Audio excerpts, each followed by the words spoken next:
Air India में fly करने से पहले ये वीडियो देखें, क्योंकि अब आपका रिस्क बड़ा हो सकता है। रीजन है, एयर इंडिया के विमानों की सुरक्षा संभालने वाले जो इंजीनियर्स हैं, आज वो खुद सड़कों पर उतर आए हैं।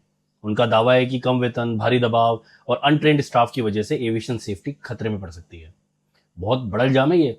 दिल्ली में एविएशन मिनिस्ट्री के बाहर प्रदर्शन कर रहे AIESL यानी air India engineering services limited के इंजीनियर्स, उन्होंने दावा किया है कि करीब 1500 से ज्यादा फिक्स टर्म इंजीनियर सालों से वही काम कर रहे हैं जो परमानेंट स्टाफ करता है। लेकिन फर्क एक है, सैलरी। जहां स्थायी कर्मचारियों को 1.5 से 2.5 लाख रुपए महीना तक वेतन मिलता है, वहीं FTE जो फिक्स टर्म इंजीनियर्स टेम्परेरी होते हैं, उन्हें 30 से 40 हजार रुपए महीने में काम करवाया जाता है। अब कुछ इंजीनियर्स का दावा है कि पिछले 7-8 साल से लगातार काम कर रहे हैं, लेकिन सैलरी लगभग वहीं की वहीं है। इंजीनियर्स का कहना है कि कभी उन्हें दिन रात एक साथ ड्यूटी कराई जाती है, कभी ओवर टाइम, और बदले में 85 rupees per hour over time का जो चार्ज है। इंजीनियर्स ने कहा कि एयरक्राफ्ट मेंटेनेंस जो है वो कोई नॉर्मल नौकरी नहीं है।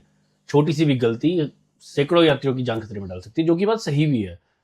खैर, लेकिन मामला कम वेतन तक सीमित नहीं है। जो प्रोटेस्ट कर रहे हैं कर्मचारी, उनका आरोप है कि अगर कोई इंजीनियर बेहतर नौकरी के लिए इस्तीफा देना चाहता है तो उसका रेजिग्नेशन तक एक्सेप्ट नहीं किया जाता। बेसिकली NOC रोक दी जाती है और कहा जाता है कि तुम्हारा करियर बर्बाद कर देंगे। मतलब ये धमकी है। अब ये कुछ नहीं है, इससे गंभीर आरोप सुनिए आप। इंजीनियर का कहना है कि जो एक्सपीरियंस स्टाफ है उनकी कमी है, और क्योंकि कमी है तो इसलिए उन्होंने कम ट्रेनिंग वालों को, नए लोगों को थर्ड पार्टी वेंडर्स के जरिए भर्ती कर ली है। और साथ ही कई रिटायर्ड कर्मचारियों को भी वापस बुलाया जा रहा है। अब जितने भी यूथ हैं, जो इंजीनियर्स हैं, युवा इंजीनियर्स, उनका कहना है कि हैवी एयरक्राफ्ट मेंटेनेंस बेहद सेंसिटिव काम होता है, जहाँ पे फिजिकल स्ट्रेंथ, एक्सपीरियंस और मेंटल स्ट्रेंथ की ये सारी चीज़ें बहुत ज़रूरी होती हैं।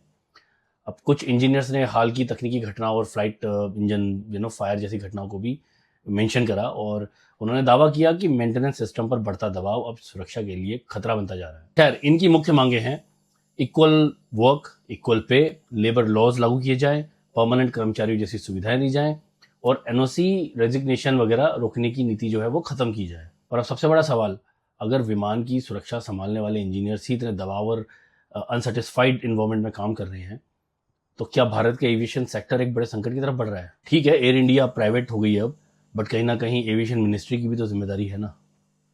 अपना ध्यान रखें।